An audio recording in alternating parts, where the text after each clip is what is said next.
going on, buddy?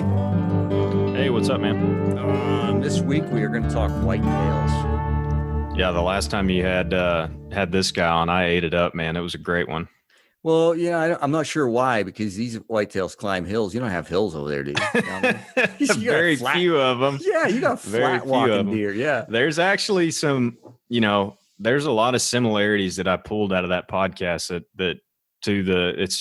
it's funny because you would think a North Idaho deer and a Texas deer would act completely different, but a lot of the things he was saying really rang true to me. So yeah, it was great. I really enjoyed it. Well, when I was doing that episode with him, a name popped up, Nathan Killen. And I mentioned Nathan Killen. He's like, you know Nathan Killen? I was like, well, he's been on this podcast a couple of times. Mm-hmm. He's like, he just came on board with Whitetail Addictions just this month. I've been text messaging him, blah, blah, blah. And I was like, what if we got the two of you guys on there? So we got this week's episode. We got Troy Pottenger, Nathan Killen, Troy on, out in the Western states here out in Idaho, mm-hmm. and Nathan over on the east side of the country. And these guys are both hunting mountain whitetail. So to talk about tactics and how each of them approaches it, and they're both high level, killing big bucks. It came out good. It came out as good as I hoped it did. It would. Yeah, and that's a pretty unique thing, hunting them up in the mountains like that. Not very many people get to experience that, I would imagine. And Troy mentioned it. I don't know if you mentioned on the first podcast or just in conversation that, mountain whitetail are kind of getting that topic is starting to get talked about a little more because, for decades, it's all been around the Midwest and agricultural and that type of stuff. So the subject, the topic being discussed about mountain whitetail is pretty exciting for me because I need it. Yeah, for sure. I've seen a couple articles, it seems like, and I think maybe Peterson's bow hunting was one of them. I can't remember, but I've seen a couple articles come out recently about hunting mountain whitetails. So, man, you had a stud of a stud whitetail picture the other day. Yeah, and that's actually on just a little family farm we've got, and it's not really a great hunting place. It's pretty much the whole place is wide open.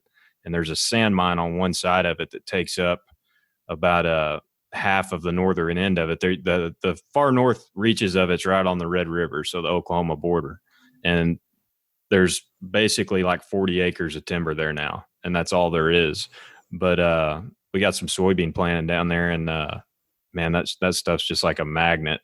So went down there and glassed it just out of curiosity the other night. There's typically not very many deer right down there, but saw some decent bucks, went in, hung a camera up and got a picture of a slammer buck. So hopefully he'll stick around in there. Nice. I got to say, one of the cool things about this episode now, we're doing them generally over Zoom, so you can see each other and you hope that it's just a BS session. That's really when I do a podcast, I just want it to be a good BS session. And this apparently was a good BS session because the next day I got a frantic text from one of these guys. It's like, hey, man, call me when you can. And so I called him. I was like, hey, what's up? He's like, I made some references in there last night. I just kind of forgot we were even doing a podcast. I was just talking. And if those references get out there, people might know where I'm hunting. So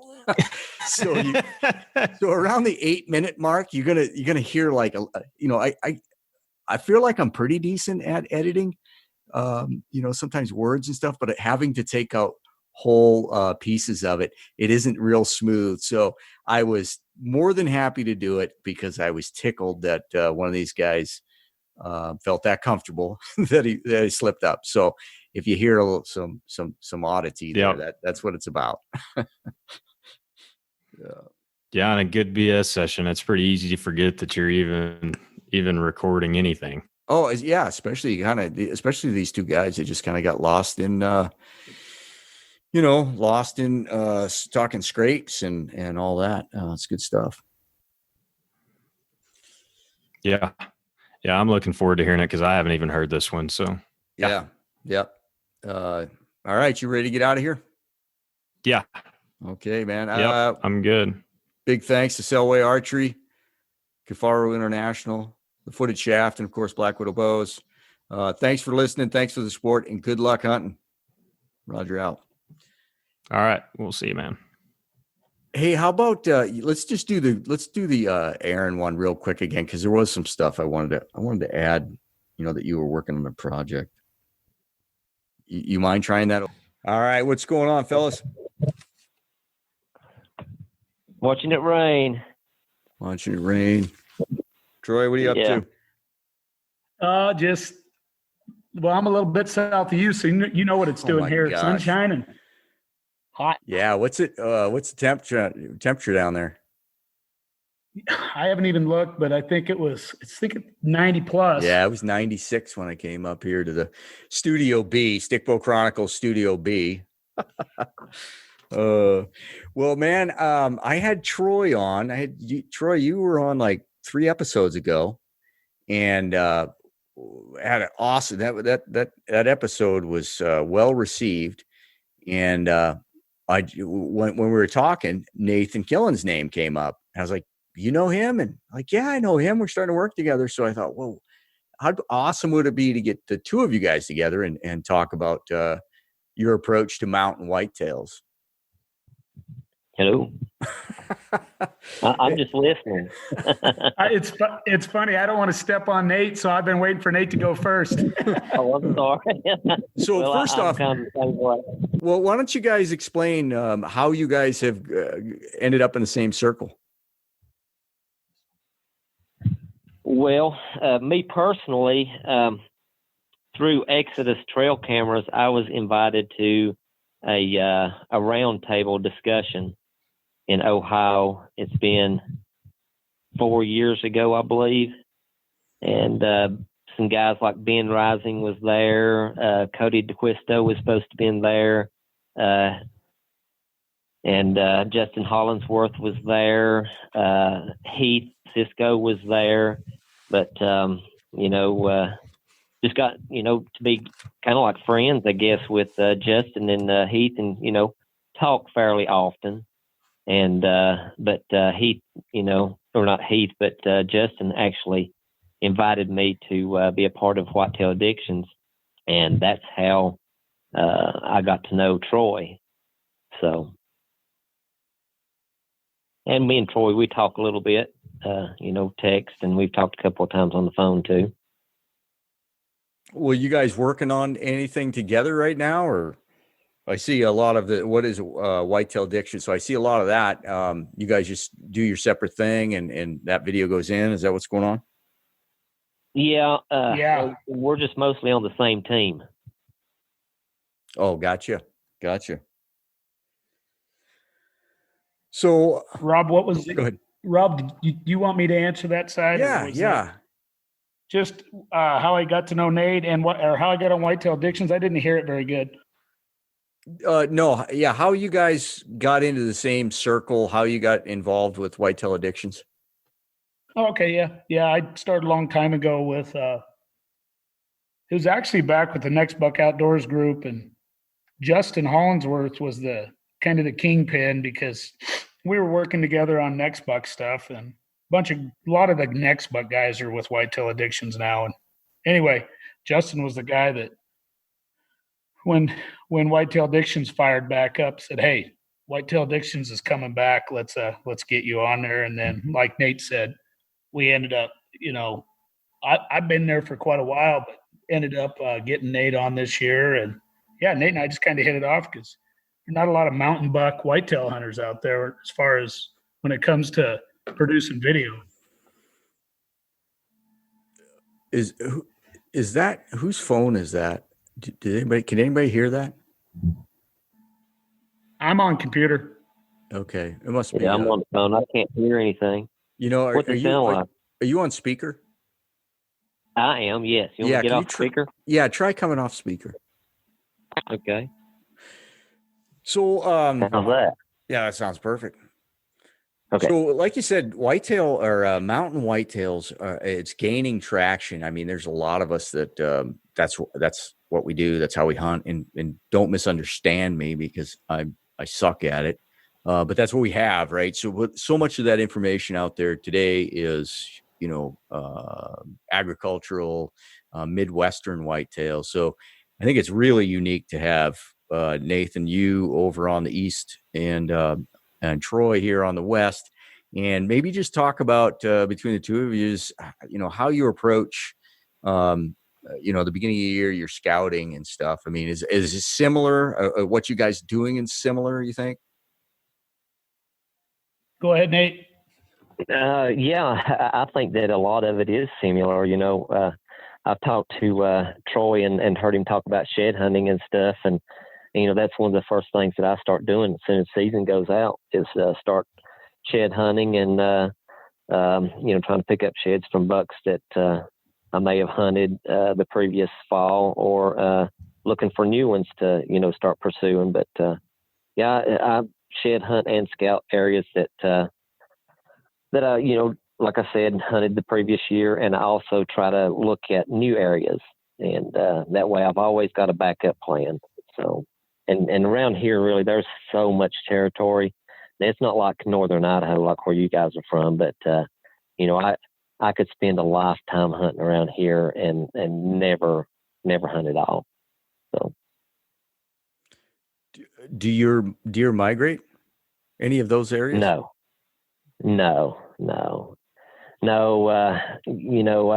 I don't think that our weather and climate and stuff is as tough as what your all's is. I've heard Troy talk about, having snow, and, of course we have plenty of snow, but, our snow, is usually gone, within, as many as, 1 or 2 days up to a week or so. And then the ground is bare again. So it sounds like you guys can get snow and it's on for months. Yeah. I think, Nate, you're right. I think we have a lot of similarities. We pretty much do this thing year round. I always start right after the season's over, starting to look for antlers and doing a bunch of backtracking in the snow. But I think, the biggest difference in our deer would be probably 2 things is your deer don't migrate, so they probably don't move out quite as much. Our sheds can get scattered pretty good. And then I would think our predators are a little different in their regions. And then other than that, I think, just from what we're doing kind of similar through the year is pretty close. We're running cameras right now and shed hunting in the late or the winter and the spring, and then move to cameras and keep an eye on everything and monitor everything, and then jump into the game when it opens. That's exactly right. Yep. Over here, Rob, I run into every now and then the moose, because moose scrape, and elk love scent. So every now and then I'll get moose come in and they'll lay down right by my scrape and they'll sniff it and check it all out. But they'll usually leave within 24 hours and they're just gone. And they're so nomadic. They don't come back for weeks, Yeah. It doesn't affect your deer though, does it? Nah, usually what I see is if there's a moose in the area, my deer will, sometimes I'll even see my bucks and does in the background wanting to come in.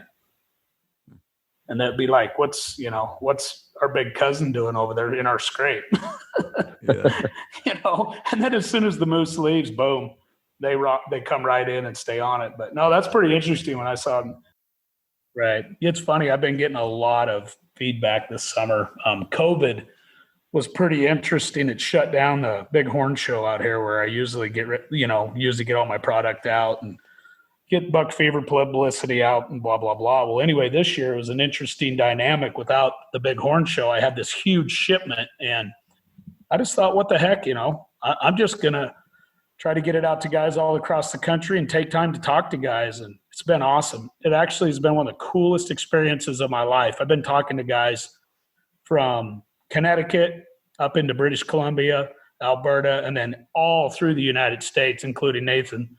And the feedback, just the texts and the messages alone I'm getting from the guys that they've heard some of my podcasts and they put a lot of effort, I should say, into creating that communal type scrape versus just a scrape. And the feedback's been unbelievable on what guys are getting on their cameras, and they're sending me pictures, and it's funny, they're just blown away by it. And that's kind of been my whole life story, is for years nobody ever paid attention or would listen because I didn't have any any trail cameras with video or good pictures. And now it's a lot different. So as far as just working the biology of a whitetail against him, it's pretty incredible. And like I said, and you guys know, I don't need to go into too much detail, but I've been doing this a long time when it comes to scrapes. I'm pushing 30 years of it. So were you? Yeah, that's pretty incredible. Nathan, were you a scrape hunter? Have you been a scrape hunter in the past? Is that how you approach things? No, I have not had. Now in Southern Ohio, it's that scrapes are, like from the last week of October up into the beginning of November. Man, that's where the money's at, is scrapes. And but now here in the mountains, I don't know what it is. I kind of have a theory, but and I can go into that if you want to hear that. But it's just not, or doesn't seem that effective here. I mean, I've run trail cameras over them, and I get buck pictures, but they're always, in the wee hours of the morning, and it just never, you'll get, some 1.5 and 2.5-year-old bucks, visit them some during the daylight, but I very, very rarely and nowhere near enough to be able to say that I need to hunt this scrape because I know I want to get an opportunity, at a big deer. That's just been my experience here, and the reason I feel like that it's that way is because our bucks and does, especially talking about the mature bucks. Now I'm talking 5, 6, 7, 8-year-old deer. They're very hermit-like, and they almost separate themselves from the general deer herd as far as bedding. Now at night, they'll mill around where the rest of the deer are at and stuff, and I think that's whenever those big scrapes and stuff are being laid down. And, you hardly ever find any of those really big community type scrapes where these big deer are bedding. They're always near, around doe bedding or around where there's, some heavy feeding going on, like oak flats and stuff like that. So I just believe that, those bucks where they've kind of removed themselves during the daylight, they're bedding in their, own type of areas, they're just not getting to those community scrapes in time, before, it gets dark. So you think that's just. Yeah, you think that they're just hitting them, so they're just too far away from where they're bedding to be a viable hunting spot. Gotcha. Yeah, and Rob, I think Nathan, I run into that a lot. I ran into that for years where the good community scrapes, and I've talked about this before, where even when I started running trail cameras in 04 or 05 or whenever it was, 03, I don't remember, it's a long time ago. But I just started taking the game to the deer. Exactly what Nathan just said is what I used to experience years ago. And when I got a hold of that buck fever, it made it so much easier for me to transport it. So, and I've gotten a lot better at it too. Don't get me wrong. This didn't happen right away. It's trial and error and experimenting. And I just started getting really aggressive, and my bucks are just like Nate's. They're real hermits. They literally always by themselves. Most of the time, even in the summer, they're by themselves. They won't even get near a young buck group. Sometimes they'll get one partner for a little bit, but they're usually by themselves. But all that to say, I started taking this authentic concept of a community scrape that a big buck knows to go check and knows he can go find the does on, and knows that if he goes at night, he's going to be safe. I started moving them and putting them within 300 yards of their bedding area, 200 yards, 400 yards, whatever it may be. And I think Nate would back me on this. It's nothing for a mountain buck to walk a couple hundred yards. That's nothing. Right. And so I started moving them and creating them and putting them right in their face and making it a point that these deer had to address it, they'd come through. They'd obviously going to smell it because I'd used the thermals on purpose to carry the scent to them. I knew where they were bedding, and we could talk about bedding and finding beds in the mountains. It's pretty interesting, but I started placing them in just spots that probably didn't make a lot of sense to anybody but me. And I'm using that scent to carry to that deer every day, 24 hours a day or 24 hours per day, 7 days a week. And even in the summers, and that's when I started really playing the game different. And I'm not saying that it's going to work out where you're at, Nate, but it is interesting that you brought up how the fact they're usually just there at night. And when I started moving them, I started getting a ton more daylight and just getting real aggressive with that scent, just like a trapper would if he's moving on an animal, trying to get that animal to, come in more. Anyway, that's what's really worked good for me is placement of these extremely authentic looking scrapes in a big buck's hideout, to where when he sees it, he almost on video freaks out, like, what in the hell and how did I miss this? How has this been here? And it looks so authentic to him and smells so right to him that, man, it's incredible to watch the best deer start checking it the most, the oldest deer. So that's kind of been my take on being, taking the game to the buck, right at him.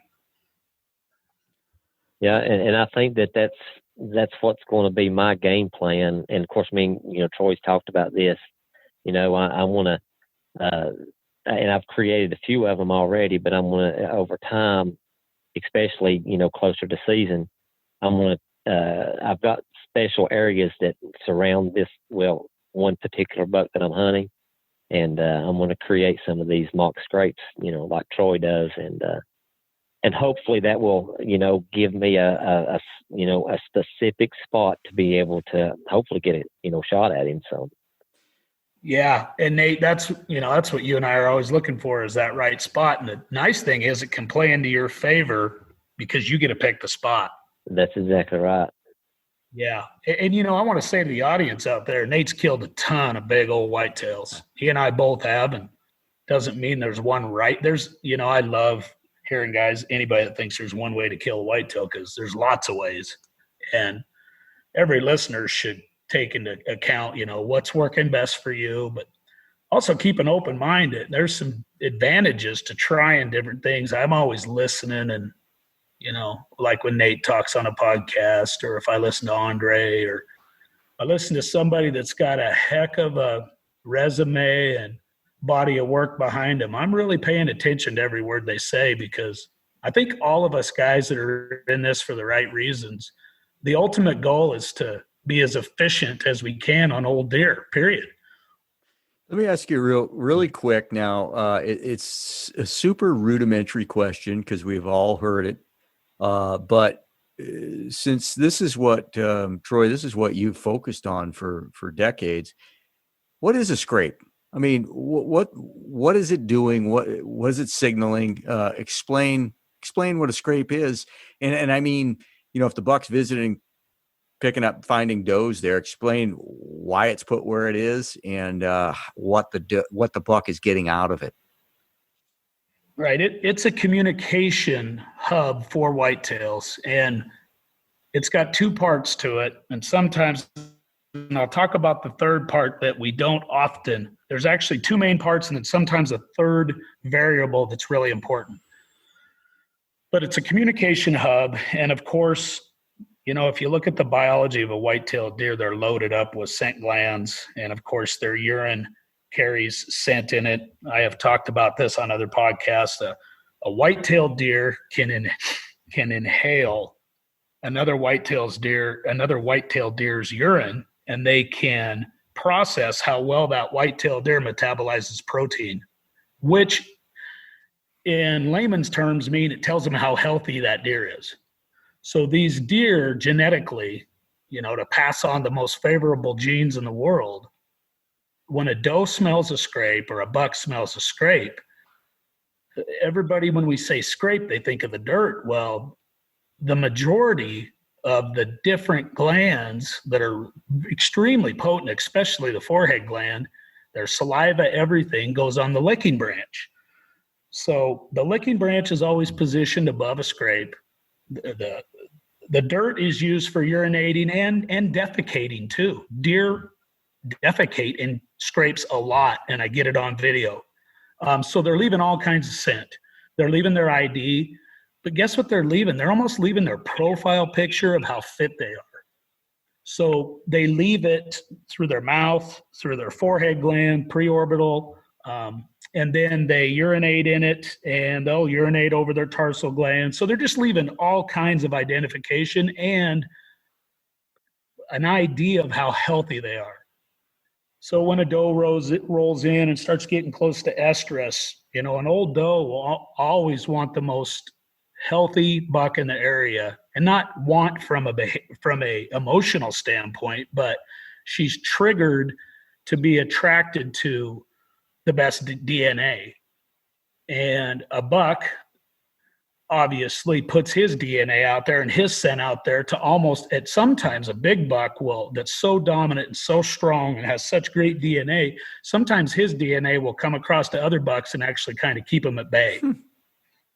What's great is when you get a nice age class of bucks in an area to where they start checking on each other to see who all the dudes are, to who's going to compete for the breeding.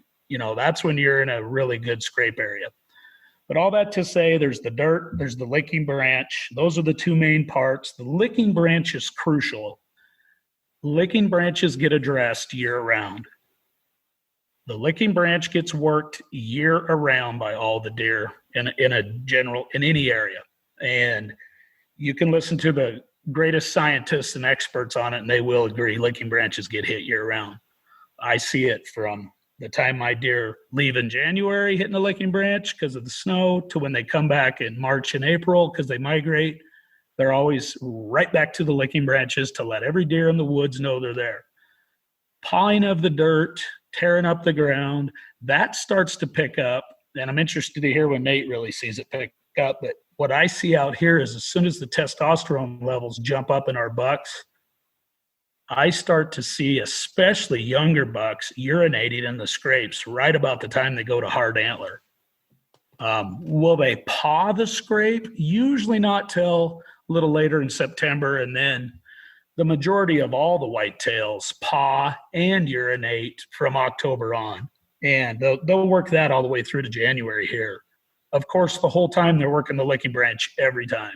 They're always checking that licking branch for ID, for who's hot, who's not, who's healthy, who's not.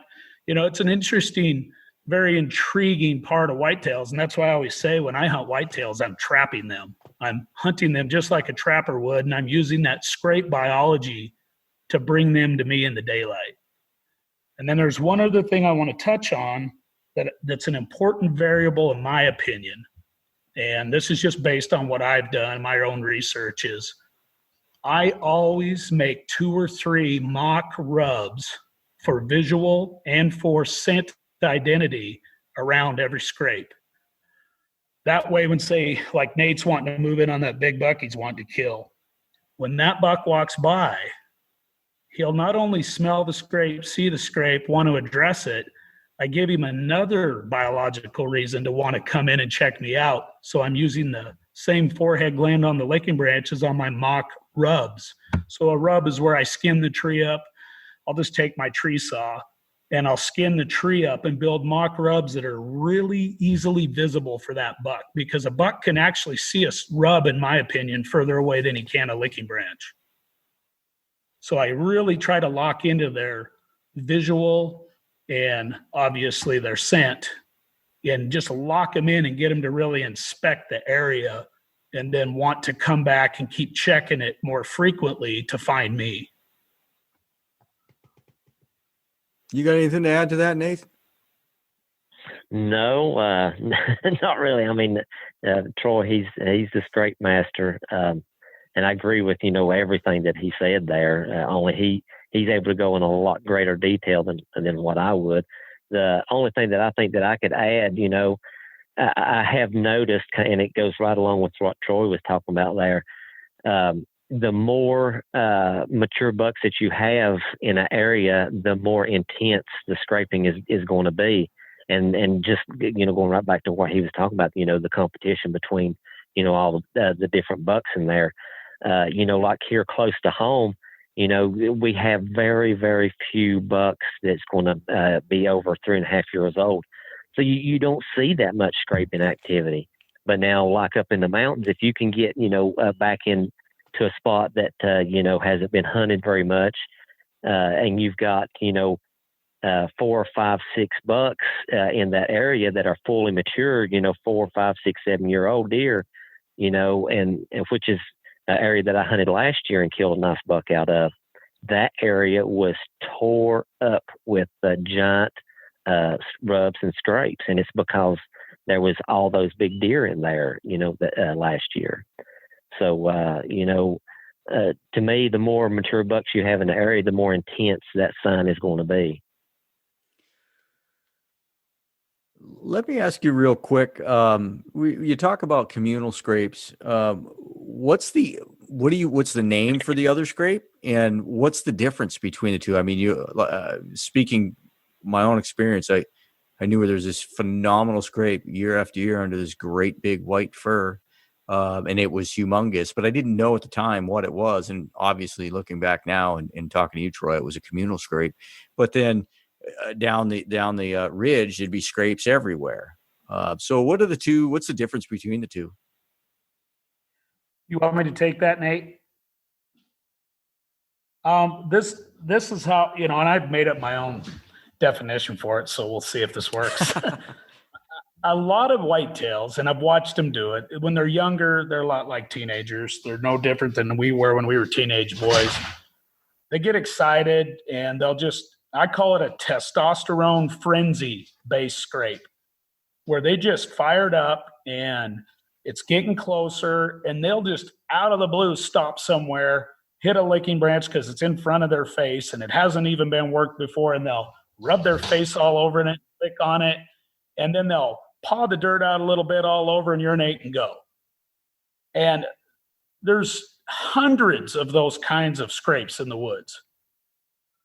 The communal scrape or the community scrape, and I like using the word communal or community because the entire drainage or area, the deer know where it's at. And it's because they've all grown up knowing where it's at, and the mother does teach their fawns. Doesn't matter if it's a buck fawn or a doe fawn. They teach them when they're young to come by, hit the licking branch. They know where it's at.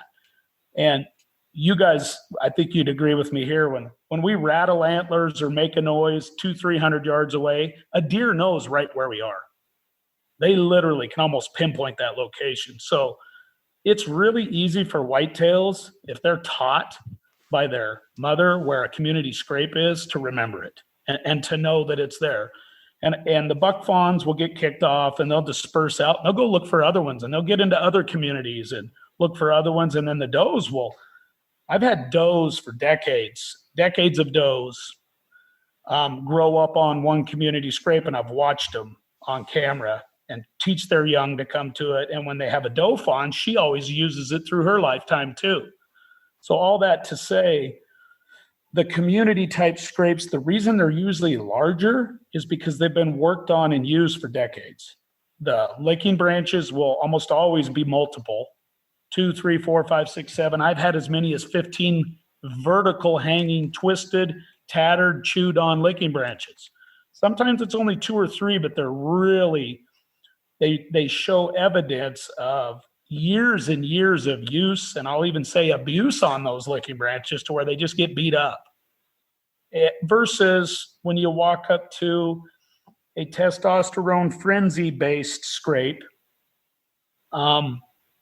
it'll have leaves on it a lot of times, or it'll have pine needles still on it. It hasn't been worked by literally 10s, 20s, 30s, 40s, 50s, hundreds of deer, if that makes sense. So it's all in the detail of looking at the scrape when you come across one. Anytime I come across a scrape that doesn't show the details I'm looking for, I don't even pay attention to it. I mean, obviously I note it in my mind. and I think Nate made a really good point earlier when he said a lot of community scrapes are nighttime based, and that's true. A lot of it has to do with where that scrape is. So a big buck will hit a community scrape at night where he needs to, where he doesn't feel safe. And then he'll hit one in the daylight where he feels a lot safer based on where the scrape is actually located. So as far as those other smaller scrapes, you're saying they're just happenstance, just like small testosterone explosion, and it really doesn't tell you anything other than there was a buck that just possibly a younger buck that walked by there, and nothing more than that. Yeah, and the truth is, scrape lines are pretty cool too. I mean, you can find where if a big buck is holding pretty true to a travel corridor, he'll come down off a ridge in this country and he'll lay a scrape line out. And sometimes it'll be, I haven't really talked about a scrape line. I used to hunt scrape lines a little more than I do now. And the reason I don't hunt them as much anymore is they're spread out and they're kind of a long travel, and I don't always get a buck to walk in a perfect line through all the scrapes sometimes. But there is some good merit to hunting some, I call them traditional scrape lines. And Nate, I'd love to hear your take on that. Where you'll get 2, 3, 4, 5 scrapes, like say down an old grown-in logging road, and the bucks hit them every year. And those were some of the first places I killed bucks off of 25 years ago, were old traditional scrape lines. What I started doing was gravitating towards that one scrape that was the biggest, best looking, most used scrape of all of them. And a lot of times I'd find that, that certain deer would hit 2 or 3 or 4 in a row, but most deer would hit 1 or 2 or go downwind of 1 or 2 and maybe hit 1. So what I really like to find nowadays are big community scrapes in clusters. I've got one right now that I consider the best scrape I've ever found in my lifetime. And I run a camera on it all the time, year round. And it's 5 giant scrapes within 15 yards of each other. And they've been there for decades. And every deer in that drainage uses them periodically. And the bucks that bed the closest use them a lot during the day. Well, yeah, those type of scrapes like you just mentioned there, I don't know if I have ever seen more than just 3 or 4 scrapes or areas under one tree. Most of what we have here is a scrape line, exactly what you mentioned a while ago. And maybe that's the reason people in our area, just don't have that much success over these type of scrapes, because 90% of what's laid down are scrape lines, and those big. Can I interrupt just for a second? No, go ahead. Just real quick, I wasn't super clear. In my clusters, they're hardly ever on the same tree. They're on. And I don't know if you've ever seen that. I've never had more than one big one on a single tree, but I just found one. I've got one right now that has. I also want to be clear, I don't find those hardly ever. I literally have one that has 5, and I think part of it is too, and then I'm going to shut up here and let you talk, but I think part of it is I've actually blown that up into, when I first found it, it was 3 or 4, and now it's 5. You know what I mean? Yeah. Like it's just growing. But anyway, yeah, I want to make sure that it definitely isn't on one tree, though. I agree. Yeah. While I was shed hunting this year, I did come across a couple of hemlocks that just had ginormous, and it actually what it was is it probably started out as 2 or 3 scrapes, and then it, as season progressed, it ended up just one ginormous scrape. And I mean, it's big enough that you could park a pickup truck in it and still not cover the scrape, But yeah, I need to be running a camera on that right now, but I don't have one there. But there's actually a guy that has a tree stand within bow shot of that scrape, so it's and it's not very far from a parking area. And really the reason I think the scrape is there is because acorns rule around here. That is the number one food source for our mountain deer. And acorns can be widespread or they can be localized. Well, this year they were localized in certain areas, and this area happened to be one of those spots. And there was just a tremendous amount of buck sign in there. But, that's not very far for people to walk to. So, those deer wasn't, or the bucks anyway, unless they were actually in there chasing a doe, or aren't will be caught in there during the daylight hours. But I still need to run a camera over there because I feel like that even though I'm getting nighttime intel there, I'm at least getting a picture of what is there. So I think that's a good point, Nate. I've got a couple really good scrapes that are incredible, but they're nighttime only. And I literally don't bother when I can end up moving on the deer, make a mock, say a half a mile away and still get the same bucks. And yeah, I used to do that more often. I used to just love getting those pictures. I would say in the last decade, especially last 5 years, I've been extremely aggressive with moving right at big bucks up in elevation. When you say moving, you're talking moving your stand in tighter and tighter to their bedding, or? Yeah, just moving my cameras. Rob, I think you can attest for me, and I believe Nate's country is like this too. We can't really see much more than 50 yards through the woods. Yeah. So, I hear guys saying, trail cameras need to be outlawed. And then I say, that's fine. Get rid of your $1,000 optics too. Yeah. You want to get rid of trail cameras, then you guys that live in open country, you have to get rid of all your optics. No, I like to move cameras. Obviously, I know Nate does the same thing. I like to move them around, throw the scrape at those big bucks or a big buck, and just see if I can get him to get on his feet in the daylight and come and check it in the daylight. And once I make the right move, it always pays off. And then it's, that's a third of the game. I would love to hear Nate's perspective on this too. It is hard to kill these old mountain bucks. They kick the crap out of me more than I kill them. They're just so sharp. Yeah, my experience with these mature deer is whenever they're coming into something, and whenever I say something, I'm talking about like a scrape, or not like an area. Now I'm talking, we're just like a scrape. They're very, a very specific something. Whether it's food or, say, a mineral lick, a water source, anything like that, they are super cautious coming into something very specific, if that makes sense. And yes, you nailed it. Yeah, and it just makes it. I think that maybe that's one reason that maybe my bucks aren't visiting. Well, there's a lot of reasons that I think maybe scrape hunting in my part of the country isn't that. But now I think that, after talking to you, I think that I've got a good game plan that I want to see if it works.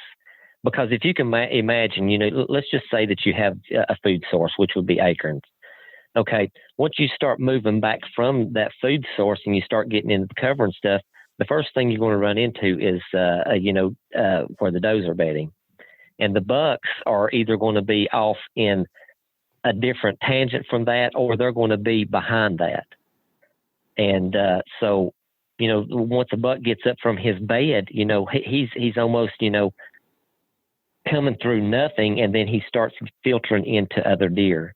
So From that point on in is where you're going to start running into, the majority of scrapes and other type of buck sign and stuff like that.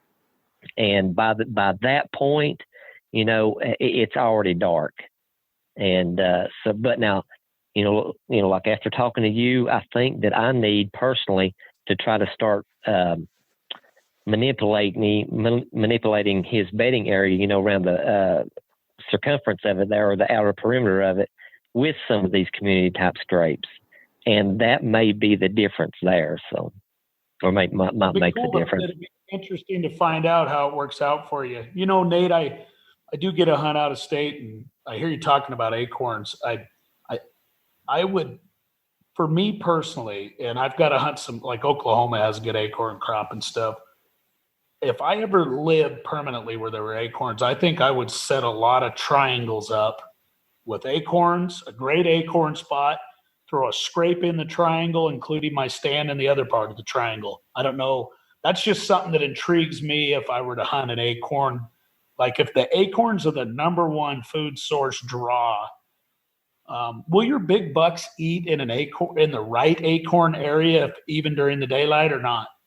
Yeah, if it's, around the perimeter of their, where they're bedding, that they'll, this is, if I could tell you the day in life of a big deer,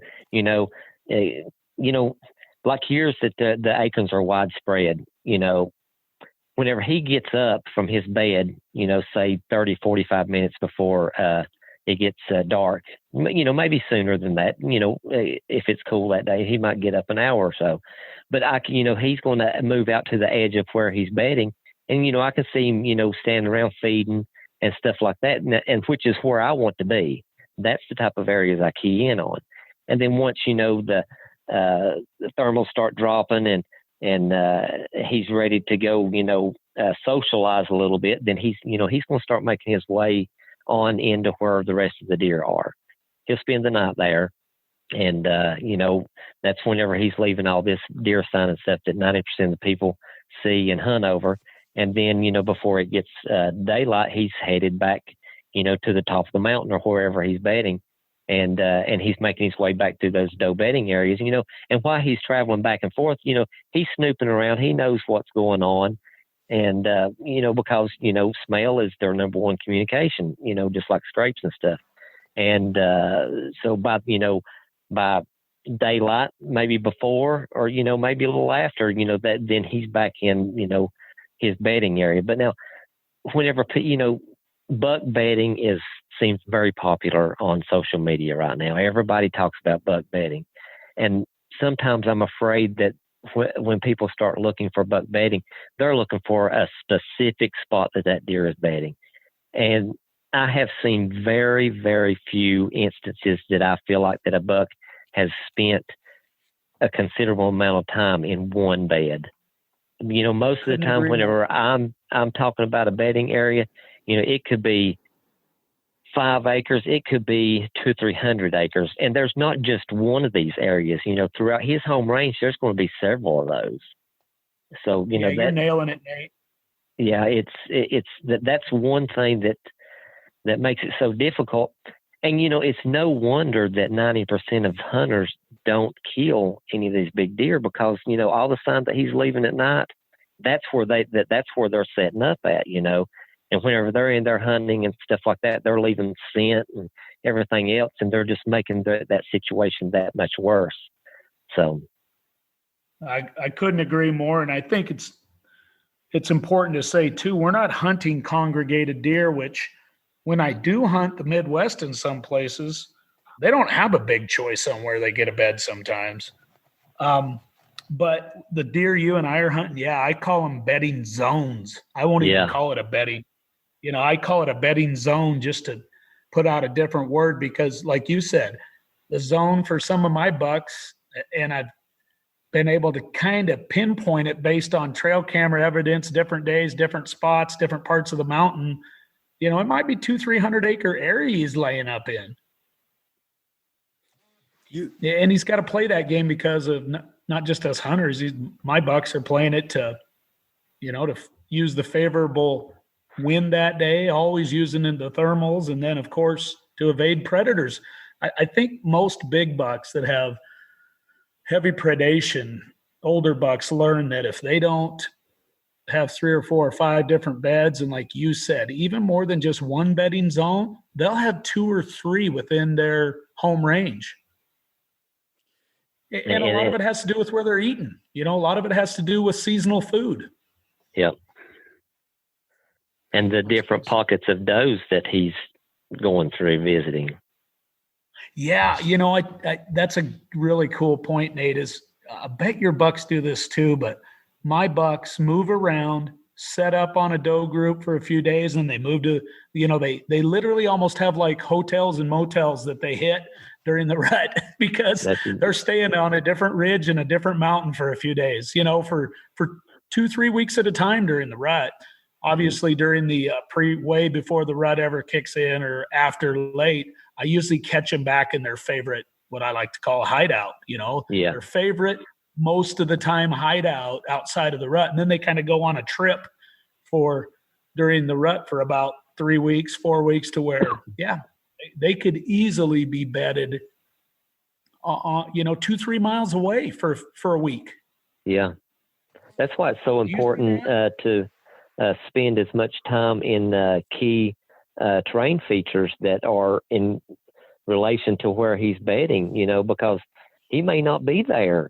So it may take several days of hunting to ever catch him there and to be able to capitalize on him being there, that there's so many things that go into choosing where you're going to hunt.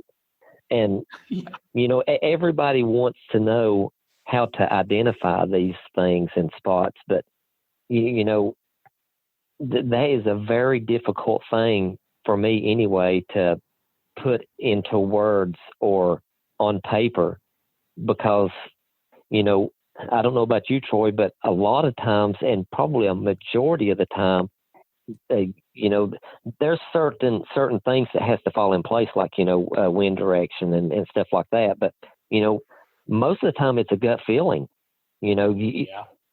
So, and that is very, very difficult to describe to someone, Actually, I don't know if you can.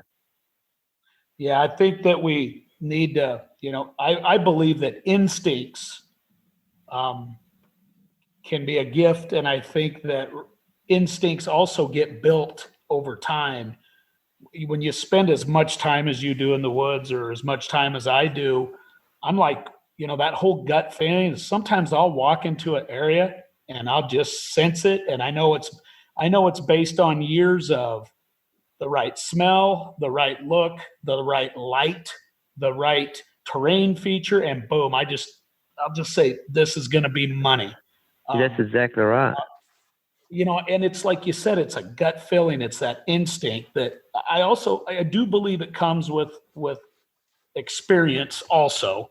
But I remember even young, I just really tried to follow my instincts. And sure, it didn't always pay off, but a lot of times it did. And then it seems like the instincts are like a knife to me. They just get sharper and sharper if you keep working them, And I can't agree with you more on that. I bet you've been into places before where you just stopped and said, this is where I need to be. That's exactly right. Yeah. Now, I get that. Troy, you just mentioned light. Now, what in the heck would light have to do with anything? Well, one thing that I've really paid close attention to with the older whitetails in our country, and when I was younger, for years, I would backtrack big bucks.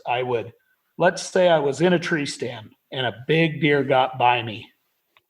Instead of trying to chase him, and I was bow hunting, so I wasn't going to run him down with a bow. You know how that's going to work out here, Rob, in this country. Yeah. So I would get on their track in the snow, and I'd just let him get by me for a half hour, and where is that guy coming from? And I would jump out of my stand and just, go against probably everything everybody was been taught with a bow and arrow in my hand. But I'd go walk for 2 hours on that buck's backtrack so I wouldn't spook him. So I wasn't spooking him, and he would tell me everything in the snow he liked.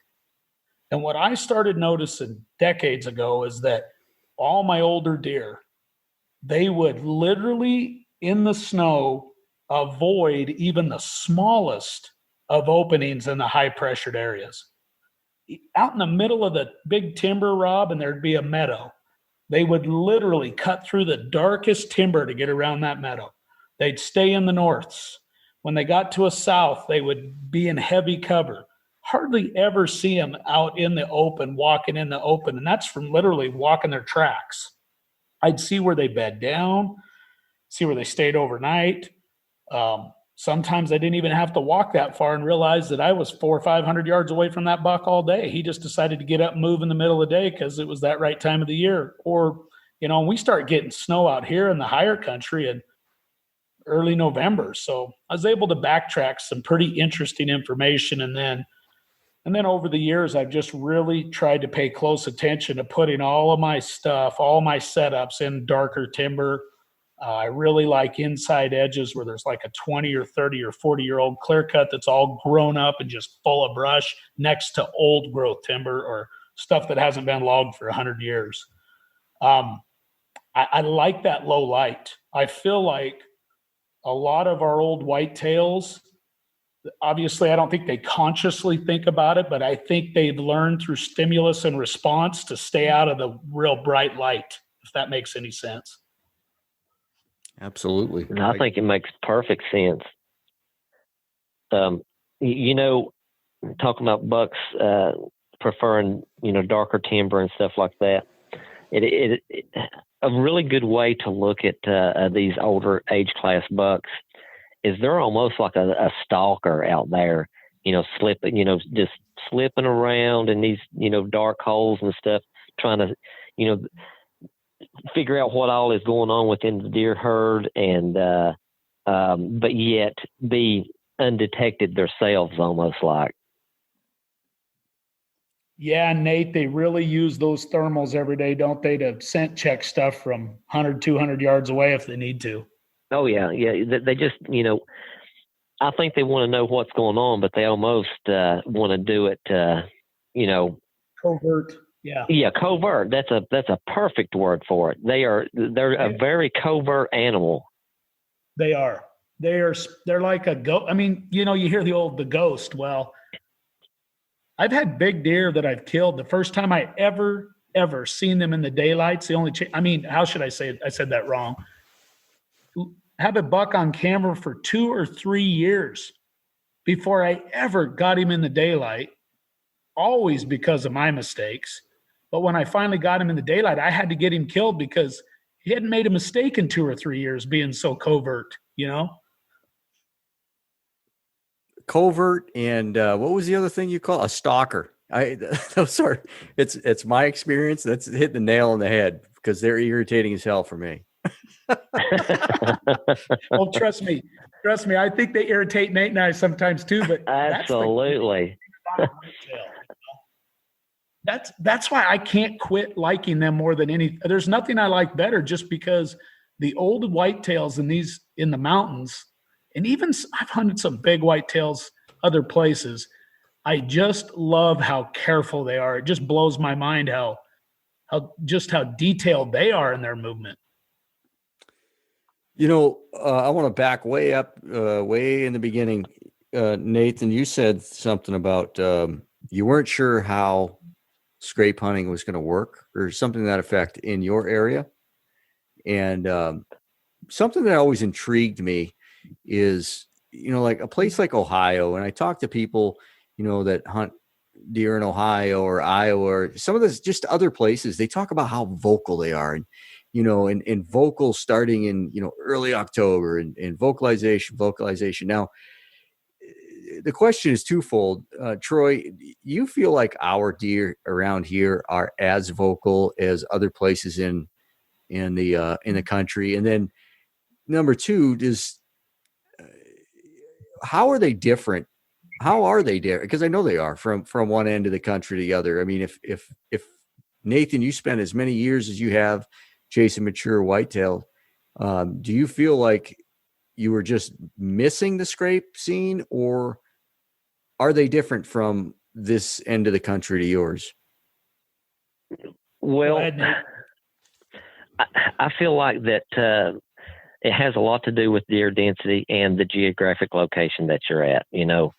I have spent, I know what scrapes a man should be hunting, and Troy has described that. And so anybody should be able to recognize those as well as what he described it. So I know what those scrapes look like, and I have spent a lot of time hunting those scrapes. I've run trail cameras over them every year, and they're just not daylight producers is the best way that I can describe it. And I believe that it's just the nature of how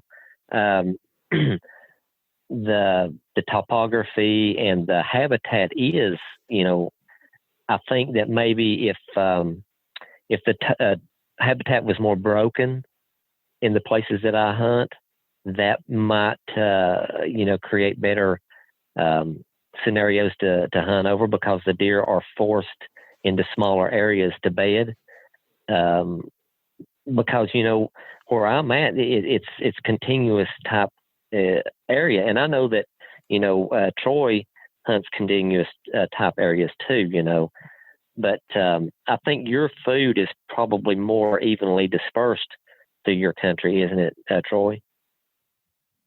Yeah, and Rob can chime in on this too. We have an endless amount of unbelievable native feed. So yeah, my deer are not congregated, and my deer literally, it's spread out. It's huge country out here. It's literally ridiculously huge. Well, I was laughing when Nathan said that about the food, and it's like, yeah, they can walk wherever they want and eat whatever they want and bed wherever they want because it's everywhere. Right. Our bucks. Go ahead, Nate. I was just going to say, and the reason for that, that may help scrape hunting in your area because your deer are, everywhere. That I don't think you have a large population of deer. They're probably a lot like mine, but I'm trying to describe this. No, I know. I think I know what you're trying to say. That Nate. I think that the scrapes in your area are a lot more important than they are in my area. I think they're really important out here. What I've been pleasantly surprised with is everywhere I've ever hunted. So far, I'd love to hunt some of that country someday. I've always and maybe a lot of mine is my confidence in knowing what it can do because I've had so much success with it. I always incorporate, no matter where I go. I put a tree stand up, guess what gets built in 5 minutes? And the reason I do that is that's a scent wick for me that I know in the DNA of a whitetail anywhere in the country, even if he's headed to that destination food source, he's going to be like, wow, what is that scent rolling at me on my way to dinner? I'm going to stop and check it out before I hit dinner. You know what I mean? And that's kind of what I've done on my out-of-state hunts. Got back in the heavy cover, initiated the scrape, cut them off from the feed, and boom, get right in on them. I do agree with what you're saying, though, Nate. I think it's going to be a really interesting test this year on that big deer you're hunting to see if you take the game right at him. I would almost bet that he will not be able to just walk away from something that you put in his nose. And a lot of guys too ruin scrapes. Let me say this: we haven't even talked about that. It is so easy to ruin a scrape. Any human scent on the licking branch on an old buck, it's over. Any big human scent in the dirt, it's over. Any too much residual human scent where you build it, it's over. So I think that's fair to throw out there too. I'm looking forward to see what happens with you on that big deer when you start kind of surrounding him, you said, just to see if he'll address it. Yeah, because that deer, it's not like he's a secret to some other guys that hunt that area. They know he's there too. Matter of fact, they've been hunting him a lot longer than I have, and he's still there. Right. So, but I know most of how other hunters around here hunt, and I know how, and I don't hunt like they do. So I'm definitely looking forward to seeing how this plays out. So I'm hoping that gives me the advantage. So I do too, Nate, because I want to see you killing. yeah, and I'm sure that you got a great chance of killing him no matter what, because obviously it's your turf. You know how to hunt those deer. Rob, you asked me to, what do I see? What were you asking me to answer, Rob, as far as across the country or something? Yeah. So I was tying that just the difference in critters and their behaviors from one end of the country to the other. And I was talking about how vocal you hear people saying Ohio, Iowa and stuff. Right. Rob, I've noticed, and I've hunted, let me see here, Oklahoma, Iowa, Ohio, North Dakota, South Dakota, or excuse me, not South Dakota, Montana, Washington, Idaho, Montana. So Alberta, there's a few of them. I think that's most of them. I feel like our deer out in the woods here are the quietest. Yeah, thank you. Now, thank you. They will grunt and they will snort wheeze. The bucks out in this country, a snort wheeze can be effective if you put it on them at the right time. Obviously, you don't want to go out and start snort wheezing out here. You'll scare half the deer off the mountain. But the grunts are pretty low tone and quiet. And I feel like it's because it's like our elk. Any of our hooved animals out here are pretty careful because of the wolves, the mountain lions, the bears, the grizz, and the black. I feel like they purposely kind of tone everything down just so they don't get a lot of attention. That's what I feel, and that's what I see. So I do use some vocalization here in North Idaho, but it's usually just a social grunt of a doe because that's really non-threatening. And then I've killed a couple big deer. Actually, my son killed his biggest whitetail. I will snort wheeze at a big, mature, dominant buck. If he gets by us, doesn't know we're there, but we didn't get a shot, I've snort wheezed back a couple studs and killed him because it's the right time of the year. That's awesome. You got a lot of vocalization where you were at there, Nathan? no, it's a lot like what Troy talked about there, and I also think personality of deer have a lot to do with it too. So, obviously, I think that bucks that are more aggressive than others, I think that they'll be more vocal. But good point. Yeah, you just don't. It's funny hunting. I've not hunted near as many places as what Troy has. Most of my hunting has been here in Virginia, quite a bit in West Virginia, and a little bit in Ohio. The difference between Ohio and here in Virginia is huge. Those bucks, I told you earlier about hunting Ohio, as far as scrapes from the, last week of October and the first few days of November. I've had just some awesome experiences hunting those bucks in Ohio over scrapes during that time period. And most of the ones that I've killed have been over scrapes there. But I was just thinking, I don't think I have ever killed a buck using a scrape here in the state of Virginia. And I've hunted, this is going to be my 38th or 39th season. I do remember one buck in West Virginia that I killed that came to a scrape. But, I know that I kind of went off the tangent there because you started off on vocalizations, but I had to say that about scrapes because that just popped in my head. But anyway, just a difference in, geographic locations, from Virginia to Ohio, how much of a difference there is. And, but now where I hunted in Ohio was a lot more broken type habitat too. So.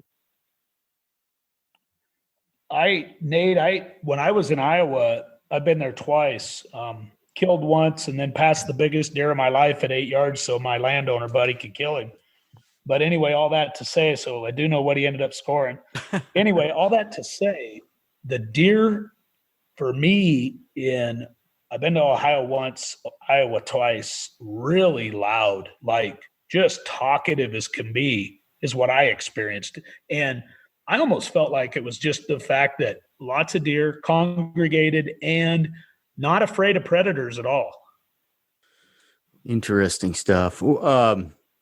Nathan, just for the audience, you've been on a ton of podcasts, especially in the stick bow world. You're a tree stand guy.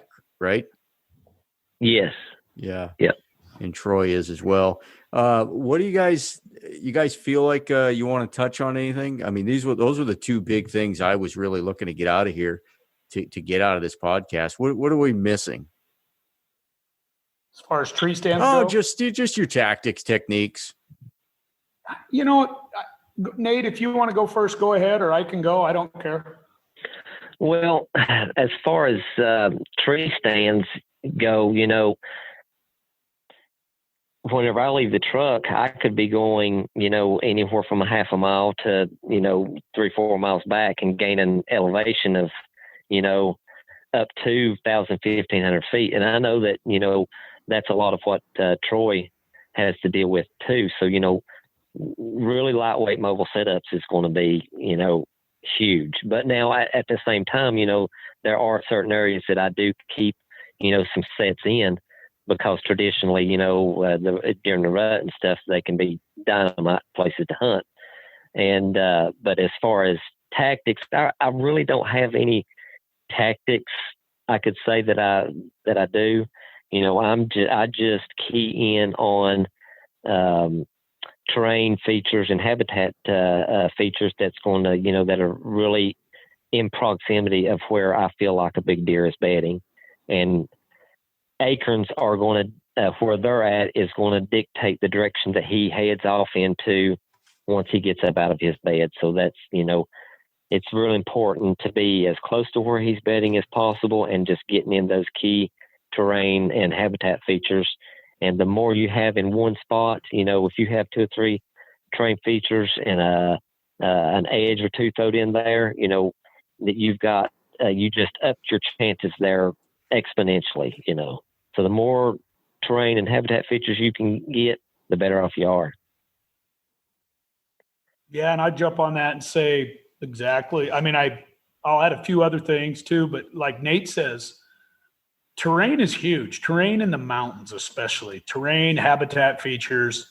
They steer deer and they dictate where a deer goes without them even consciously thinking about it sometimes. And of course, I'll throw in this, and I know Nate pays extreme close attention to this, is the wind and the thermals dictate the way he moves through that terrain daily, which if the wind changes and there's a prevailing, and, you know, we don't talk about wind speed a lot either. As soon as the wind speed picks up and can overpower a thermal, then your entire game that day can change up based on where you want to hunt a buck. I have multiple tree stands because I'm a scrape hunter that never need to leave because they're dynamite spots. And I don't have a ton of them, but I probably, if I had to say, I have 5 or 6 per state that I hunt every year that are just unreal because it's a traditional spot that all the deer know and they all congregate there. But on the other side of that, I'd be handcuffed if I didn't say I love my lightweight mobile setup. When things aren't cooking or things aren't working like I want to, I absolutely love to be able to throw my custom gear stand on my back that weighs 7 pounds, 4 sticks that are, I get the long sticks because I do like to hunt high in the mountains. And I'll bail into areas and dive in where I believe I'm real close. And real close to me is 200 or 300 yards from a big mountain buck. And maybe it's a spot that I don't have a set place on, but a terrain feature like Nate is talking about has just always been great. Or I can get in there and look at it. Now, there's sometimes I'll go hunt just to observe, literally just to see what the deer are doing because they're doing something funny on my camera that isn't right. Sometimes that's because a pack of wolves comes through, mountain lion comes through and moves them. So I'll play that game a lot with my mobile setup. And then once the snow hits, I mean, I won't lie, if it's not happening at one of my money stands, I'll throw my mobile on and I love reading snow. The snow will tell you everything about what your deer are doing. You can literally just see, you read so much evidence and sign and, you know, get on that really hot sign where maybe the deer have been bumped by somebody else, or maybe you screwed up a spot. You can literally jump a ridge over or go on the backside of the mountain and find where they've, you know, they might only be skirting you actually by 300 or 400 yards, and that's when I'll move. And I'll play that game too. So definitely having the ability to be mobile, and I really love having great preset spots that when you get into the tree, you're not making any noise. I would love to hear what Nate says about this in his country, but one of the biggest obstacles of hunting a mountain buck out here that's a lot different than what I witnessed when I'm hunting the Midwest in regards to tolerance is my mountain bucks out here. If they hear me in earshot of getting in a tree, it's a done deal. I don't see anything that day. So I have to be extremely quiet. A lot of times I'll pick a Douglas fir, a tamarack, so I don't have to break any limbs. A Doug fir that's slick 30 feet up. Just so that when I get in, I can do it real quiet. And that's one reason why I do really like having some preset stuff too, because I can literally slink in like a ghost, not make a sound, be in that tree stand and not make a noise, which is really big out here out in the mountains, is not letting anything hear you. And the sound, I don't know what you feel like, Rob, but I feel like our sound carries a long ways in these mountains. Absolutely. So I do both. Well, my question is, first off, what is your, you say that stand weighs 7 pounds. What is it total with the sticks? How are you carrying it? And number 3, when you're mobile like that, are you carrying any kind? You really probably not carrying a saw that you can reach out. That's frustrating to me, is that, if I'm mobile, it's just so dang thick. You get a tree. Right. And Rob, that's a great question. My stand is 7 pounds. My sticks add a couple more pounds to it. The 4 sticks aren't very heavy. I do not know the exact weight, but it feels like I'm carrying about 10 to 11 pounds on my back. It's got shoulder straps on it. It's that Lone Wolf custom gear. I have the 1.0. They make one that's even lighter this year, but I have the 1.0 and I just got it last year. It was brand new last year. It's unbelievably stout, makes zero noise.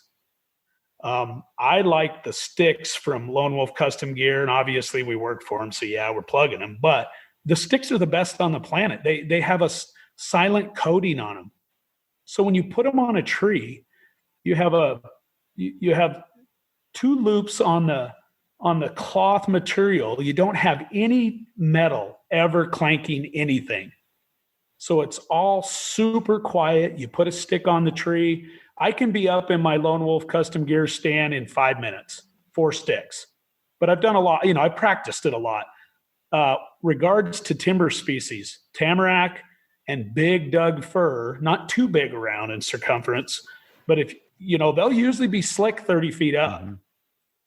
So I'll get in a slick tree versus ever having to cut a limb off a tree if I can.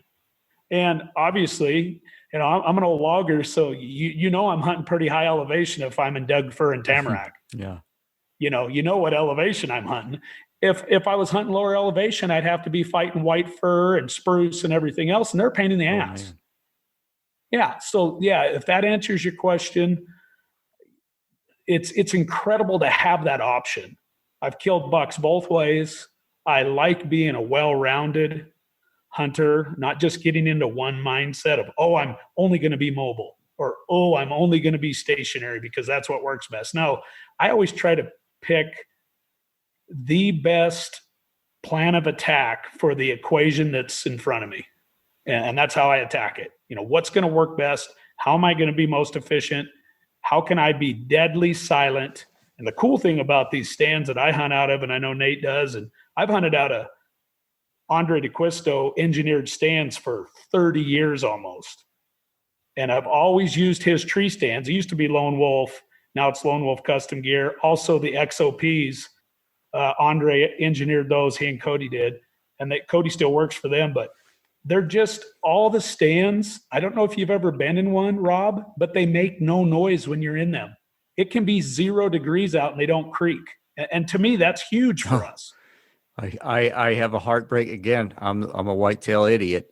I have a heartbreaking story of finally being in the right spot at the right time after 4 absolutely freezing days, finally getting the right spot, and one creak out of my stand as that buck finally came in, and he just turned 90 degrees. You guys know, but man, I wanted to cry.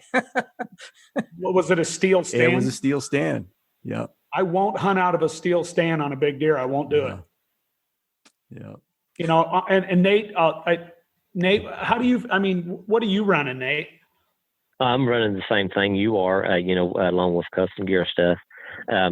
Actually, this year I'm going to take the ambush platform and mini sticks and a saddle option. So I've hunted out saddles for several years on and off, and whenever they come out with this ambush platform, man, I was extremely happy to try one of those out, because with that, that enables you to almost have like a stand platform to where you can turn around and have the tree at your back if need be, versus always having the tree in front of you. So, you have the best of both worlds there. So, but I'm going to run the mini sticks with, go ahead. Sorry, Nate, go ahead. I'm sorry. I just want to say I'm running the 4 mini sticks with the cabelators, and that's, okay. Yeah. Nate, tell me, and I'm curious, the saddle's got to be really quiet. It is, yeah. It's not as comfortable as a traditional tree stand, but it's another tool in your bucket. It's going to be one of the most important things for me is packability, and all of Lone Wolf Custom Gear stuff is tailored to packability.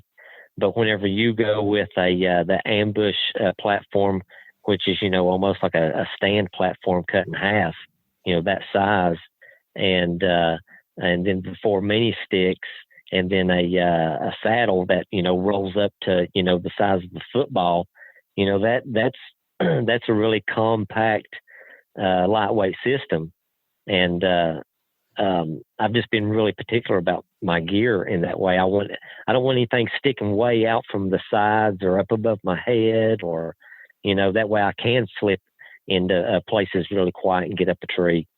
And I guess if I ever had a tactic that you could call it, like you was talking about, if some of your sets that you had up that you were hoping was going to do really well, but for some reason they're not doing as well as what you need to.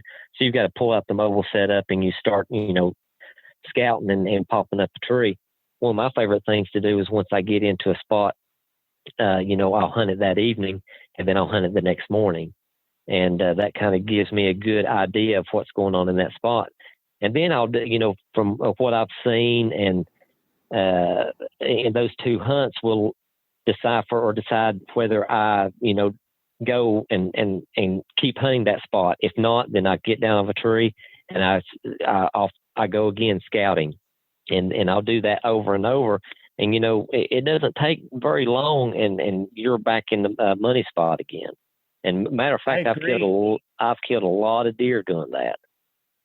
So you're just moving on them until you get on them. Yeah. And actually there was a buck that I was hunting in Ohio. It's the biggest buck that I've killed with traditional gear. And I had seen that deer in September, put out a couple of cameras, went, and I was not going to get to go back into that area until November. And, but anyway, started hunting that deer. I had 9 days to hunt that deer, and this was, public ground. In those 9 days, I seen that buck 4 different times, and 3 of those were close encounters. And of course, I killed him on the last one. But, I just kept doing that all through those 9 days. I would scout, pop up a tree, hunt it that evening, hunt it the next morning. If I wasn't satisfied with what I was felt like I wanted to see, then I would move.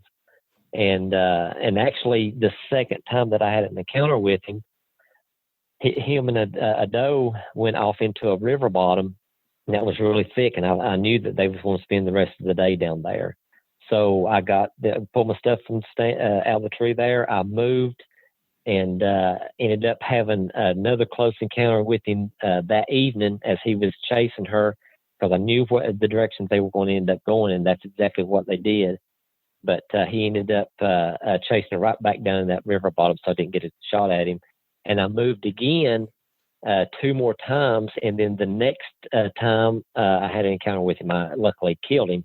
But, I was doing that process, hunt this evening, then the next morning, move if I needed to, and just keep repeating that. And eventually you put yourself right in there. So I feel like I do a lot of mobile hunting, almost all mobile only when I'm out of state. I think one, and when I say out of state, I consider Washington and Idaho my 2 home states because I live right on the border. Obviously, the scouting time I have to put in up here is a huge factor pre-scouting because I can scout year round. But when I go out of state, Nate, you almost just exactly described how I hunt out of state with my mobile setup. And what's really cool for the listeners is you and I can throw our Lone Wolf custom gear setup in a suitcase and it weighs 10 pounds. That's right. Yeah. And it's not big. It's in like you said, low profile on our back too. Even with the longer sticks, I set them up to where they're not up high above my head, where they run down kind of off my, rear end area. And you're right. I don't like to have stuff hanging out and bumping on things either. Hey, you want to be stealthy. Yeah. Well, when you're my size, though, you can't run them down low because you get high scented on everything. Hey, I'm only 5'10". Nathan, you spoke of your setup with the saddle, and I have tinkered with the saddle, but I just cannot get comfortable in it and feel confident shooting. But have you videoed your setup at all? Is there any place people can see it? Okay. No, I'm actually going. I've actually over the past few months since I've gotten on with the whitetail addictions, I'm moving toward trying to video, my hunts. Mm-hmm. So I'm almost set up to where I can start, videoing some of my setups and doing some, kind of like, this is how I do it. This is my setup kind of, videos and stuff. So that will be something that I'll have, shortly, but I don't have it now. So yeah. Trophy line, Sean over there, he got me set up with a saddle, and I've tried, and I just doesn't feel comfortable. But I love the idea, like you said, I love the idea of being that compact. But yeah. Now I've got once I start, getting closer to season, I've got a little project that I want to do. I haven't said anything to anybody about it, but I want to try it out this season, and if it works, I think that it's going to kind of help saddle hunting a little bit. Now, whether it would, anybody would endorse it or whatever, but it would make them a little bit more comfortable. So you wouldn't have any hip pinch, which is, I think, one of the biggest complaints with, tree saddles. So, yeah. But I've got a little idea I've been kicking around in my head. Yeah. Well, guys, before we ask where can we find you guys, anything else? I mean, I love the tree stand. That was good stuff. Love the tree stand input. I can't think of anything else. I gotta, I'm gonna be hunting. Rob, you probably too. I'll be hunting August 30th, yeah. so we're a month away. Heck yeah. But I kind of feel like I'm pretty amped up right now, doing a lot of final checks on specific deer to see if they're doing what I need them to do.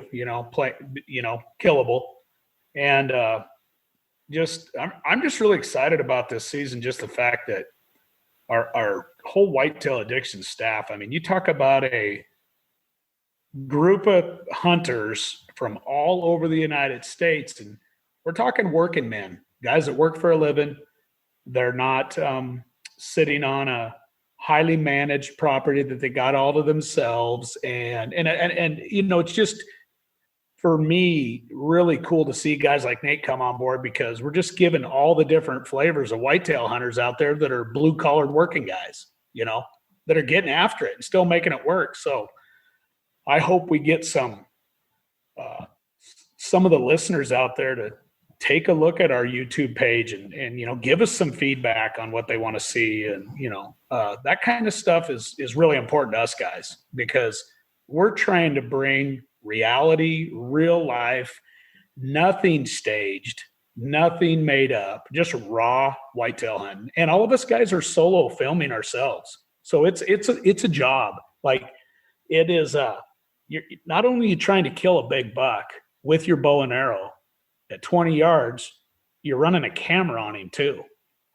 So it's something that, to me, when you get that footage and you get it done, it's like another piece of the reward that you get, because you have that memory for the rest of your life. So there's just a lot of rewarding aspects in this, and we're dealing with a lot of really cool people. The people that run Whitetail Addictions, the DeQuisto family, they're awesome. They are wonderful people. I honestly, I haven't looked at it. I've seen, maybe I did see the one of you and your son, but I haven't been plugged in it. But what I'm really excited about is being able to get guys like you and Nathan on here, and how much you guys are pumping into the whitetail world. And for me, it's finally people that are talking about whitetails that I am trying to hunt, right? It's not the bean fields. It's not the corn. It's the madness of these mountain whitetails. Exactly. Yeah. So, and hopefully some guys are going to get out there early season out in the mountains, because it's not just about the rut. I've actually killed all of my best bucks outside of the rut. Really? Yeah. All my oldest bigger deer I've killed outside of the rut. Huh. September, October are really good. Did you only got one tag in Idaho though, don't you? Yeah, this year just one. Yep. I actually, when you and I did that podcast and you were saying, you alluded to you had 2 tags.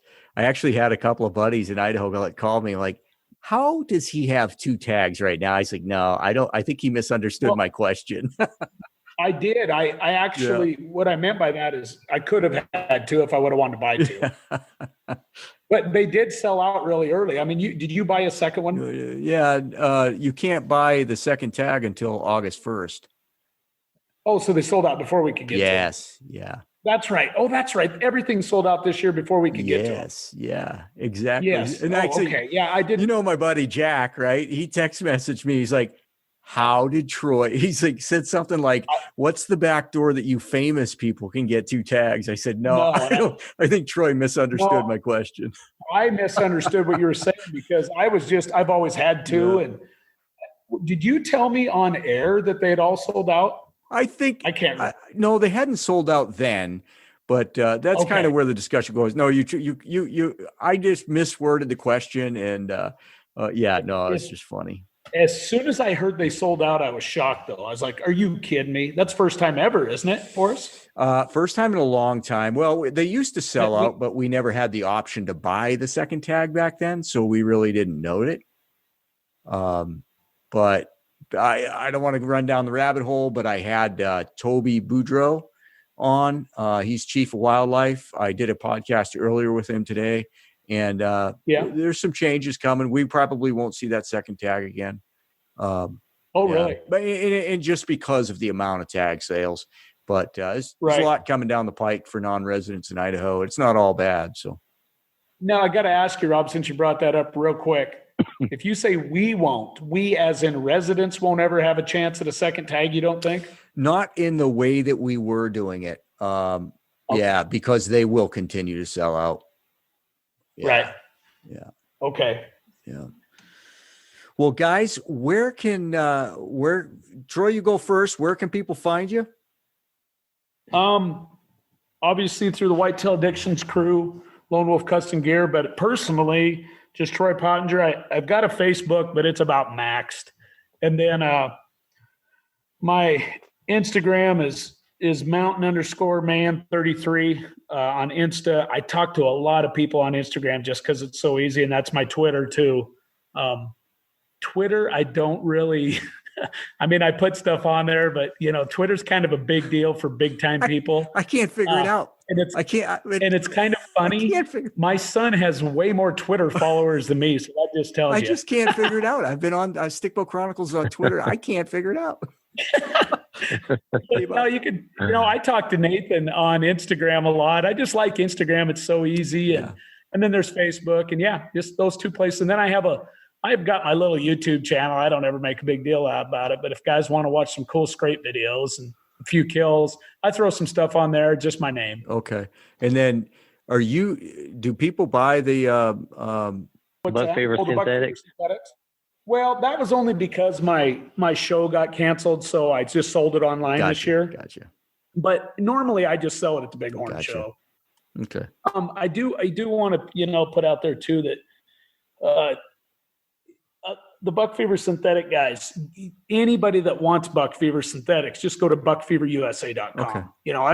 Those guys are great to me, and I try to get the word out for them. And of course the podcast roll it out there too. And they like seeing the proof in the pudding, but they can get it at buckfeverusa.com. Gotcha. What about you, Nathan? Same as Troy, Whitetail Addictions, Lone Wolf Crew, but Facebook, Nathan Killen, and Instagram, MTN_HUNR, very similar to Troy there, but that's the only places that you'll find me. I'm pretty low key. No, as of right now, you're pretty low key, but it's coming, buddy. You're going to be as big as Troy. Nathan says he's low key and he does a podcast every 3 days. I saw that. You're kind of used up, man. You're kind of old news. Yeah, I'm going to be like Justin Hollingsworth said here not too long ago. I'm going to retire. Yeah. It's funny. All this, the whole podcast craze it's pretty cool because if you're really thinking about it, we're just doing talk radio again, finally. You know what? Yeah. You know what, Troy? It's funny you say that because when I was trying to explain to the 55 and 60-year-old crowd what podcast was, I said, it's an electronic radio show you can listen to whenever you want. Right. Yeah. So I tell you, I will have to say that since these podcasts have come out and I've got to do some of them, it's incredible at the amount of people that it has brought me in contact with, and just people messaging me, they love, because all these other podcasts and stuff, 99% of episodes are about hunting other than the mountains. And so people have been really, really thirsty for some good information, so it's just been incredible, the amount of support and messages and just all that people have sent me over the past, however long time. So, and I'm sure it's the same way with Troy. Yeah, it's been incredible. And gosh, I just love talking to guys that are passionate about whiteys, and about hunting period. And like Rob and I got reconnected after we used to run into each other quite a bit. Yeah. The thing I really enjoy is just seeing people helping each other out and enjoying what we love and what our passion is, and just it's good info too that's applicable for so many people that actually hunt big woods, mountain country that never been talked about in the past. Yep. Yeah, that's right, man. Well, I appreciate both you guys' time. I was really looking forward to this, and I'll be honest with you, Troy. I thought it was next week, and I got your text today, and I was actually in the woods. I looked, I'm like, oh crap. Yep, definitely. We're still on. Hey, Nathan. Yes, sir. Hey, good luck to you, man, this year. When do you guys open up? First Saturday in October. Oh, yeah. Okay. And Rob, are you going to be out chasing stuff early, or are you going for elk first? Oh, I'm elk hunting, and I'm deathly afraid. Honestly, I'm going to be in some pretty good mule deer country, and I will shoot a mule deer given the chance. And That's cool. Can you imagine? I mean, can you imagine not having a deer tag in October, November? Yeah. I'm scared. I'm frightened. That's scary. Hey, Rob, too, I got a couple spots left at my boot camp if anybody wants to come down for the day. I meant to ask you about that. Plug it. What is it? When is it? Just every year for the last few years, I do a personalized boot camp, 29th of August. Oh, geez. And it's down at my place, and I usually don't take more than 10 or 12 guys or gals, just so I can keep it pretty personal. And I spend a whole day basically just going over everything in my approach to hunting whitetails and trying to help people out, getting them, a little more on the right track. Or, sometimes I get guys that are seasoned veterans all the way down to brand new hunters, and just try to give everybody something that they can take with them and use for the upcoming season. Yeah. Yeah. And where do My wife makes a nice breakfast and a nice lunch for everybody. And we do some in-house stuff, and then we get out in the field too. I build scrapes, and, I'm a teacher. So 25 years of teaching, I enjoy the teaching aspect of it. Well, that's awful close to the season, buddy. I'll be traveling that day, or I would go. Oh, I know. I just wanted to throw it out there. If anybody's listening, they give me a holler if they want. No biggie if not, but I do it once a year. Every year I do a whitetail boot camp down here at my place. Man, maybe next year, maybe I would love to, if we could maybe make it not the day before elk season. and you know what, Rob? The only reason it was this way this year was because all the COVID stuff. Sure. I always usually do it in June or July. You know what? After you and I did that episode, my buddy Mike over in Coquilala, he called me. He says, "Hey, let's take Troy stump shooting to some of our whitetail spots and get him to look at them." I was like, "Yeah, hey, I'm already on that." It's funny. I have a lot of guys ask me to come do that for the day, and I'll just go spend a whole day with them in their area and help them set up. Well, you need to get that stick bow out. We'll go stump shooting. I'll teach you how to shoot. You teach me what to look for. Hey, I've been shooting it a lot. Have you? Good deal. Good deal. I've been shooting quite a bit. Like I said, when I'm good enough one day, I'll do it a lot more. Awesome. Great, guys. Hey, Nathan, thanks for staying up late, man. Oh yeah, no problem. I was looking forward to being on here with Troy, so iron sharpens iron. That's right. Yeah, I agree, Nathan. I was really looking forward to getting to visit with you. It's kind of cool. We can just sit and talk about whiteys. That's right. Well, good luck to both of you guys. Let's stay in touch.